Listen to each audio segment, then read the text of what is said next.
2 शमूएल अध्याय 14। राजाचे मन अबशालोमाकडे लागले आहे हे सरूवेचा पुत्र यवाब याच्या लक्षात आले। तेव्हा यवाबाने तकोवा येथे जासूस पाठवून एका चतुर स्त्रीस बोलावून आणले। तो तिला म्हणाला, तू सुतक्याचे मिश करून सुतकाचा पेहराव घाल, अंगात तेल लावू नको आणि मृतासाठी बहुत दिवस शोक करणारी अशी स्त्री बन। मग राजापाशी जाऊन असे बोल। यवाबाने तिला काय बोलावयाचे ते शिकविले। तकोवा येथील त्या स्त्रीने राजाकडे जाऊन त्यास साष्टांग दंडवत घातले आणि म्हटले, महाराज, माझी दाद लावा। राजाने तिला विचारिले, तुला काय झाले? ती म्हणाली, मी खरोखर विधवा स्त्री आहे, माझा नवरा मरून गेला आहे। आपल्या दासीचे 2 पुत्र होते, ते दोघे मैदानात झगडत असता त्यास सोडवावयास कोणी नव्हता। तेव्हा एकाने दुसऱ्यास असा मार दिला की तो ठार झाला। आता पहा, माझ्या कुळातले सर्व लोक आपल्या ह्या दासीवर उठले आहेत। ते म्हणतात की ज्याने आपल्या भावाचा प्राणघात केला त्यास आमच्या स्वाधीन कर। आपल्या भावाचा त्याने वध केला आहे म्हणून त्याचा प्राण त्याच्या भावाच्या प्राणाबद्दल घेऊ आणि तुझ्या त्या वारसाचाही नाश करू। या प्रकारे माझा उरलेला निखारा विझवून टाकून माझ्या पतीचे नाव व संतती भूतलावरून नष्ट करावयास ते पाहत आहेत। राजा त्या स्त्रीस म्हणाला, तू आपल्या घरी जा, मी तुझ्या संबंधाने ताकीद देईन। तेव्हा ती तकोवा येथील स्त्री राजास म्हणाली, अहो माझे स्वामीराज, हा दोष मला व माझ्या पितृकुळास लागू आणि राजा व त्याची गादी निष्कलंक राहो। राजा म्हणाला, तुला कोणी काही बोलले तर त्यास मजकडे घेऊन ये, म्हणजे तो पुन्हा तुला हातही लावणार नाही।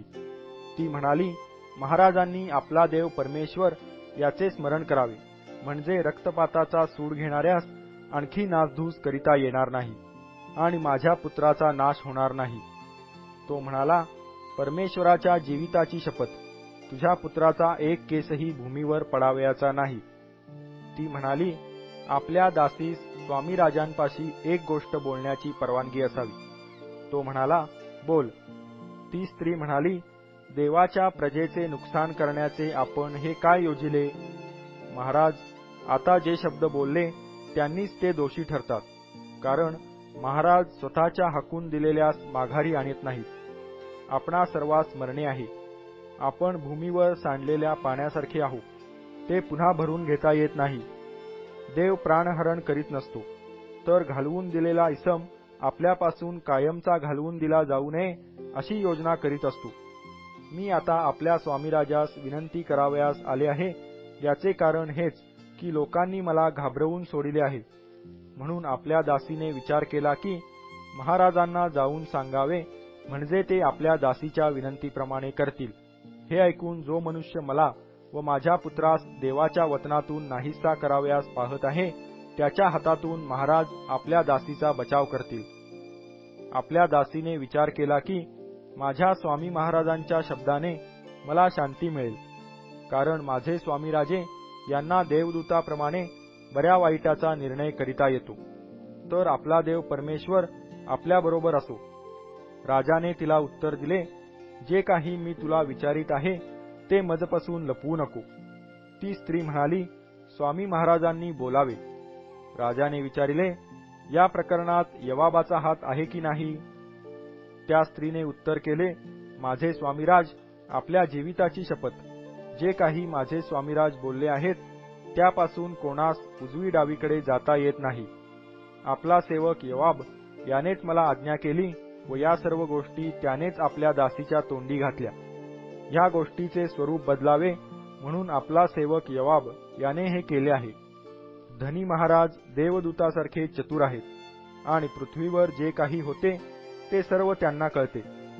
मग राजाने यवाबास म्हटले, मला हे कबूल आहे, तर जाऊन त्या तरुण अबशालोमास माघारी घेऊन ये।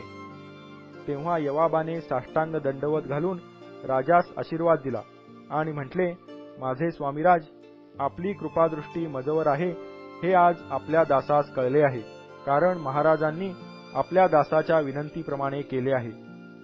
मग यवाब उठून गशुरास गेला व तेथून अबशालोमास यरुशलेमेस घेऊन आला। तेव्हा राजा म्हणाला, त्याने आपल्या घरी जाऊन राहावे, माझ्या दर्शनास येऊ नये. त्यावरून अबशालोम आपल्या घरी जाऊन राहिला. राजाचे त्यास दर्शन झाले नाही. सर्व इस्रायलात सौंदर्याविषयी प्रशंसनीय असा अबशालोमासारखा कोणी नव्हता. त्याच्या ठायी नखशिखांत काही दोष नव्हता.